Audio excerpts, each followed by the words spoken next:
Hey, everybody, it's Dr. Nicoa Garrett, and I am so glad to be back with you again. It's been a couple of weeks. I took some time off because I wanted to spend some time with my family and with friends, and it was a good couple of weeks that I just enjoyed myself. But I am ready. I'm back. I'm back at it to just come and give you guys some tidbits every Thursday or every other Thursday for about 10, 15 minutes and just hopefully give you some thought-provoking ideas, some things to prick your heart and your mind about you just being the best version of yourself, you evolving, becoming, and inspiring, and doing all those great things that God put in your heart to do. And in doing that, here's what I discovered over time. We are afraid of failure. Maybe not all of us, but a lot of us are afraid of failure. We are afraid of to jump out and do some things, even if God has told us to do some things, and you know that that is your gifting, your calling, your skill set, and you know that you have the wherewithal to do it and accomplish it, you still don't do it. Or there have been times where I still didn't do it. And it's because of being afraid to make mistakes and failures. So over the next few weeks, starting today and over the next, I would say 2, 3 weeks, I'm going to be talking to you about mistakes equaling opportunities. All right. So look at it a different way. A mistake is nothing more than a mistake. That means we have an opportunity for a do-over. We have an opportunity to capitalize off of some things that we may not have, in some areas that we may not have been so great in. But listen to this. Mistakes, failures, setbacks are only opportunities for you to shine and do a greater work, right? It's an opportunity for you to capitalize on something that you did wrong. It's a teachable moment. It's a moment that can make you able to teach someone else after you've learned the lesson from the mistake because you've decided to take it and do a do-over. You've decided that I'm not going to let this mistake, let's say, be my identifier. It's not going to become my identity. It's not going to become a part of my character or become a part of my DNA because I made one mistake, two mistakes, three mistakes. Okay. The other thing is this. Don't look at your mistake from a corner. Sometimes we make mistakes and we fail. And when we do that, what do? We cower down. We back up. We feel so bad about the mistake. And there's nothing wrong with feeling bad about making mistakes and feeling bad about failing. But there's a problem if we just cower all the way down and we back ourselves into a corner, right?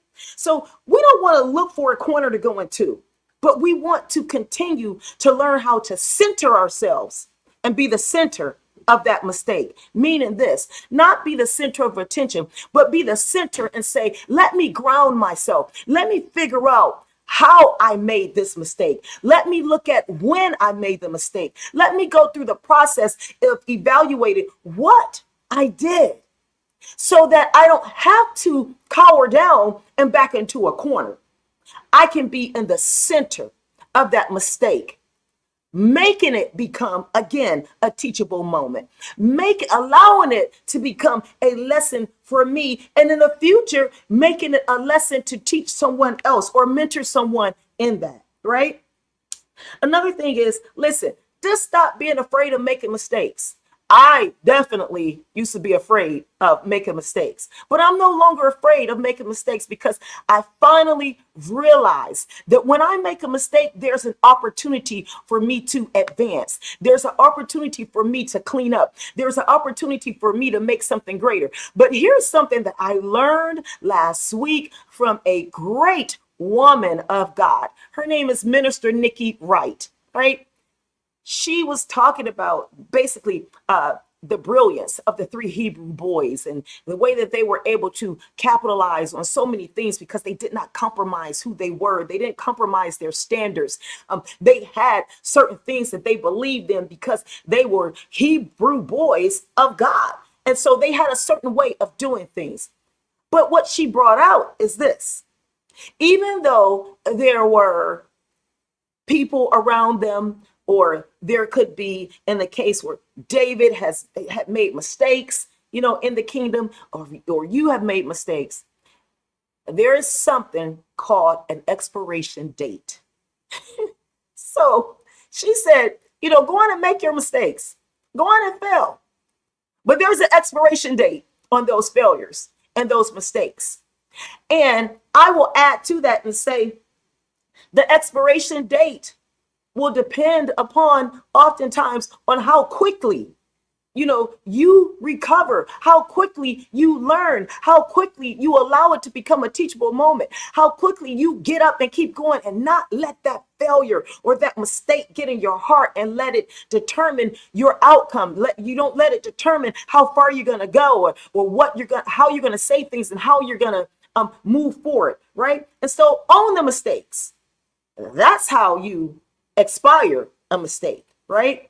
You own the mistake because it's not a sign of weakness. And that's why so many times we think that we don't want to fail. We don't want to make mistakes because we think that it's a sign of weakness, or it's a sign that we are not competent, or that it's a sign that we won't be as effective and efficient that we should be in our work life, in our home life, in our friendship, whatever it is, or in our business. So we look at it as a sign of weakness, but that's just absolutely not true. So own your mistakes. It's not a sign of weakness, but it represents resilience. It represents resolve and character and confidence and strength. Right? And so mistakes are just that, a mistake, which means there's opportunity for a do-over. There's opportunity for you to excel. There's opportunity for you to advance. And so the aim is not to dismantle you or to discredit you, but to unlock doors.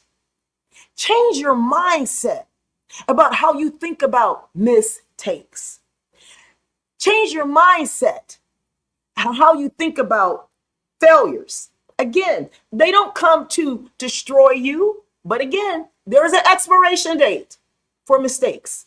There is an expiration date for failures. And I mean, when I heard that thing was just like, oh my gosh. And not that I was repeatedly making mistakes, but it just gave me a different outlook on the word expiration on mistakes. Just gave me a whole different outlook. So we want to minimize our mistakes. We want to minimize our failures, but don't be afraid to make them. How are you going to know if you're going to be successful in that business if you don't launch it?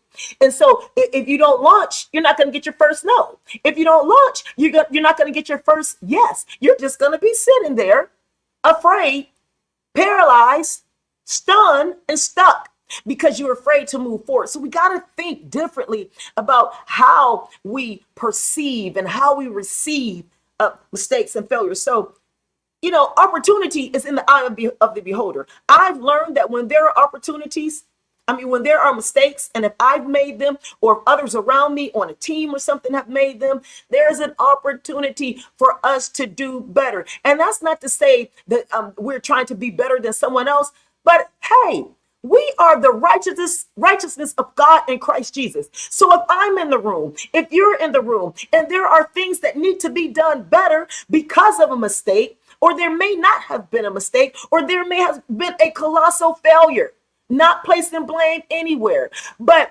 regardless to what the circumstance or situation was, there's an opportunity for you to shine. There's an opportunity for you to take action and say, hey, here's 3 ways that we can do this better. Here's 3 ways that we can change this and impact the community and impact these lives and impact the employees, that's going to bring value to the family, value to the structure, value to the community, whatever it may be. Change your outlook on how you see failure. Change your outlook on how you see mistakes. It is just an opportunity for a do-over. It's an opportunity for you to do something greater, for you to advance, for you to move forward, for you to move a whole community forward. Okay, so opportunity is in the eye of the beholder. Now, this is a quote from John Maxwell that says, the difference between average people and achieving people is their perception of and response to failure. So the difference between average and successful people is their response. You notice, not reaction. Successful people tend to respond to failure and mistakes. Average people tend to react. And therefore, if you react, your emotions get involved. If you react, you may let the anger take over. If you react, then fear may try to creep in. So we don't want to react to mistakes. We want to respond to those mistakes and take authority over those things. All right. Now, the key, and I mentioned this before, the key to overcoming mistakes and failures is changing you. It's changing your perspective. It's changing your outlook and how you think about things. And that in and of itself, my friend, is a process. So the goal is to desire to be teachable. So if you're willing to do that, then you're able to handle those mistakes, right? There's a quote by Grantland Rice that says this: failure isn't so bad if it doesn't attack the heart. Success is all right if it doesn't go to the head. Look, we need a balance between the two. So I'll say that again. Failure isn't so bad if it doesn't attack the heart. Success is all right if it doesn't go to the head.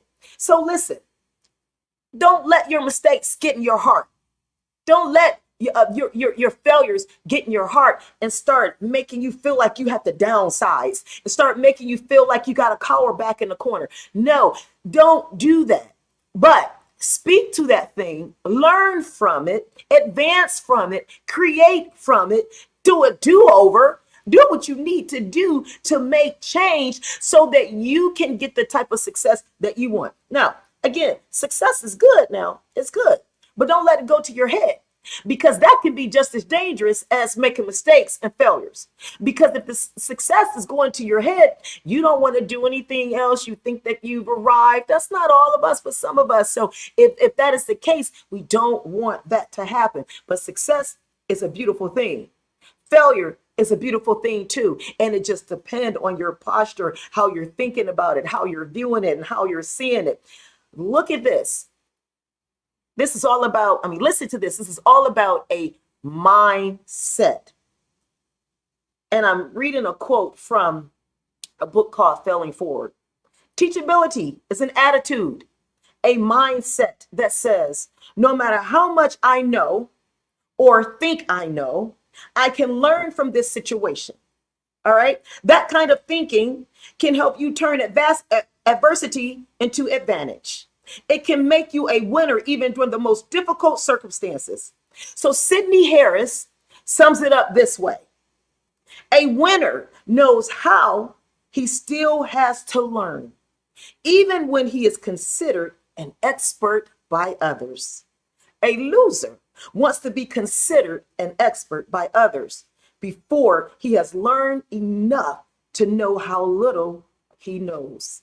Listen, take adversity, take failures, take mistakes, and change your mindset. Allow it to be a teachable moment. Allow it to open doors for you, or allow it to help advance you regarding how you think, how you respond versus reacting, how you just stand up and rise up, because the greater one lives on the inside of you. Greater is he that is in me than he that is in the world. So if the great one stands up inside of me, then mistakes and failures can't stop me. I am unstoppable when I'm walking in the righteousness of Christ Jesus. So listen, go on and make your mistakes, not the same ones. Go on and make your failures. But just know As a wonderful woman of God said, there's an expiration date on mistakes, but don't be afraid to make them. Learn from them. Let it be a teachable moment, and you guys go and be great in everything that you do. I'll see you soon.